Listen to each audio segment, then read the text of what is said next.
What's up guys, my name is Ace, and today we're going to be looking at the amount of content that we're going to be seeing for Call of Duty WW2. This is primarily going to be focusing on the multiplayer aspects of this game. In the leaks last week that I've been talking about quite a bit throughout the week, various aspects of that, we got a good indication of how many maps we're going to be seeing at launch, as well as the full launch weapon list and the total number of Scorestreaks that are going to be used. For a lot of people, myself included with some of this, our first impression when we saw this is that really a lot of content? Is that normal for Call of Duty, or is that a little bit less than we normally see? So today, I thought I would also compare those values with values that we've seen in the past since Call of Duty 4. Let's get into it.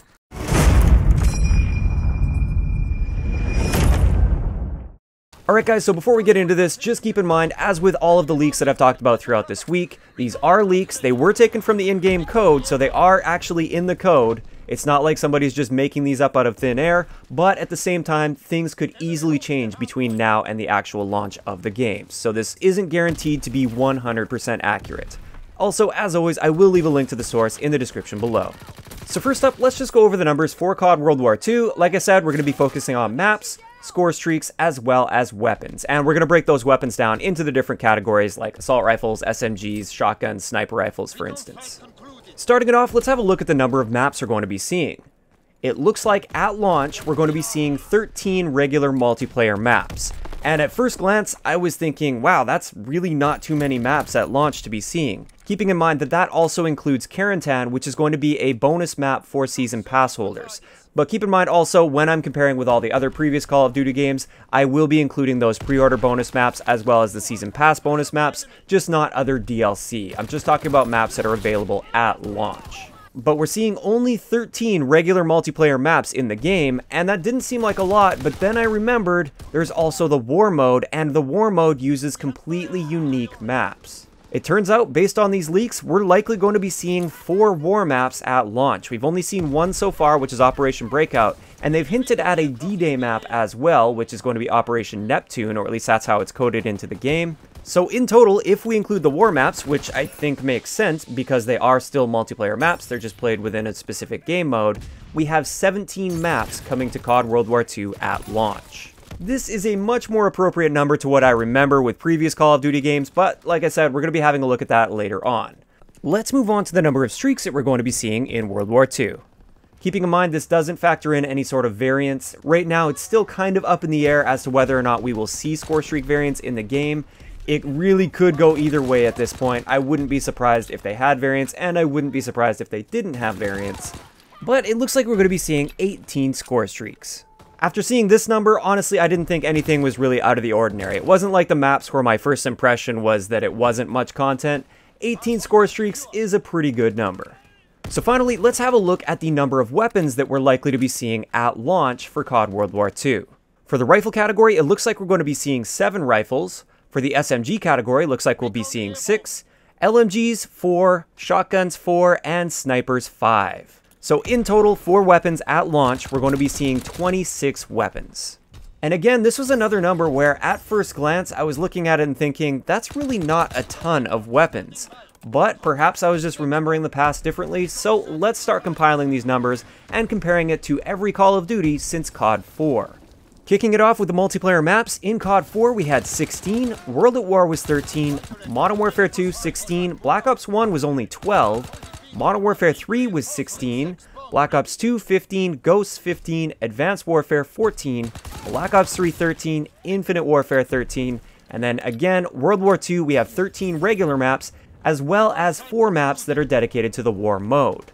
So even though my initial impression that 13 maps wasn't really that many, it's not completely out of the ordinary for Call of Duty. It's a bit on the lower end, but then when you factor in the war maps, which are also multiplayer maps, World War II is actually going to have the most maps at launch out of any of the Call of Duty games since CoD 4. So it turns out there, my initial impression, I guess I was just remembering things wrong. Perhaps in my head, I was also kind of including the DLC maps that we've seen over the years. So subconsciously, that adds to the total number of maps in my head for that game. But like I said, we're only comparing launch maps here, and at launch, it's not going to be out of the ordinary at all for the number of multiplayer maps in this game. Getting into the number of streaks that have been used in Call of Duty since CoD 4, obviously back in CoD 4 and World at War, we only had 3 for each of those games.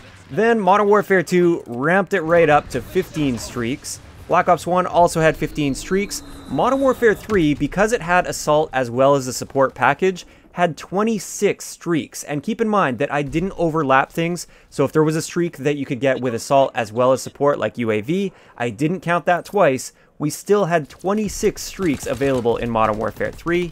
Black Ops 2 had a total of 22. Ghosts had 23, keeping in mind Ghosts also had those different strike packages just like with Modern Warfare 3, and again, I didn't count anything twice for that. Advanced Warfare only had 12, but with Advanced Warfare they introduced modules, and some of those modules, not all of them, but some of those modules fundamentally changed the streak to the point where it was essentially a brand new streak. So the number 12 isn't entirely representative of how many streaks we actually saw, but at the same time, I didn't want to include modules because it's really hard to tell like what fundamentally changes it enough for it to be considered a completely different streak. So just know, with Advanced Warfare, it's 12, but technically there were quite a few more. With Black Ops 3, we saw 18 streaks. Infinite Warfare had 14 streaks, keeping in mind we're not considering variants with this, just the overall base streaks. And then finally, it looks like World War II is going to have 18 streaks. So with this one, we're actually seeing several more than we saw in the most recent Call of Duty game. It's comparable to Black Ops 3, and I think 18 is a very respectable number.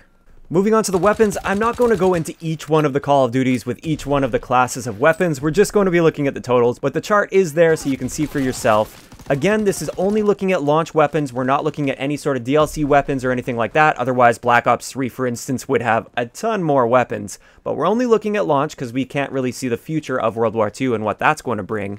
Also, keep in mind, we aren't looking at secondary weapons here, aside from Modern Warfare 2, where shotguns are technically a secondary. We're just going to be looking at these particular categories. So Call of Duty 4 had 22 total primary weapons, World at War, 22 as well, Modern Warfare 2, 29, Black Ops 1 had 31, Modern Warfare 3 had the peak in the series at 33, Black Ops 2, 27, Ghosts, 30, Advanced Warfare, 24, Black Ops 3, 25, Infinite Warfare, 25, and World War II, 26 total. So overall, as you can see, it's pretty clear that we don't have the same number of launch guns as we used to see back in the day with like Modern Warfare 2, Black Ops 1, and Modern Warfare 3.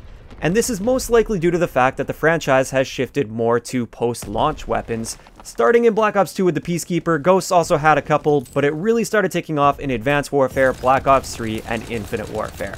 That's definitely reflected in the number of launch weapons that you see in the game, but having said that, 26 is still a very respectable number at launch. Of course, doesn't quite compare to Modern Warfare 3 and Black Ops 1, but for me at least, this did open my eyes a little bit because my perception was clearly skewed by the post-launch weapons that we've been seeing in the previous games that made me think that we aren't really seeing too many weapons at launch in CoD World War II.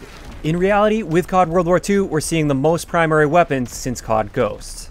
Of course, throughout the year, at some point, we will be seeing post-launch weapons in World War II. We don't know how they're going to handle it yet. I hope they do a good job with it like they did with Infinite Warfare, as well as Modern Warfare Remastered, but we'll just have to wait and see. So based on all of this data, it was actually quite surprising to me, and it did open my eyes in certain areas. One of the biggest things I noticed is Modern Warfare 3 had so much content when compared to the other Call of Duty titles. Since then, we haven't seen quite as much content in any of these areas, but something that is refreshing to see is if you just compare CoD World War II to the most recent titles, let's just say the past 3 or 4 Call of Duty titles, we actually have more content than we're used to seeing in those games. So hopefully that puts some of you guys' minds at ease that were initially skeptical when they saw how much content is in the game. Technically, it's a little bit better than the recent years, but it's not quite back to the golden days of Call of Duty. One last thing I wanted to mention with this video is, of course, I didn't look at every single aspect of multiplayer because we simply don't have that information for World War II. I would have loved to include the number of game modes that are in the game, but we don't know for sure. We know several of the modes that are confirmed, but we don't know for sure how many modes we're going to be seeing. And also, we didn't branch out and take a look at like zombies, or the campaign, or the headquarters system, which we really haven't even seen much about. If you compare CoD World War II to some of the earlier Call of Duty games, like let's just say CoD 4 and World at War, it's very clear that there's going to be so much more content as a whole in this game. So that's going to wrap it up for today's video. I'd like to know in the comment section below, were these the numbers that you pretty much expected to see when compared to the previous Call of Duty games, or were you like me and initially thought that there wasn't that much content in the game? If you enjoyed the video, a like rating is always appreciated, and don't forget to subscribe for more if you haven't already. I'll talk to you guys next time.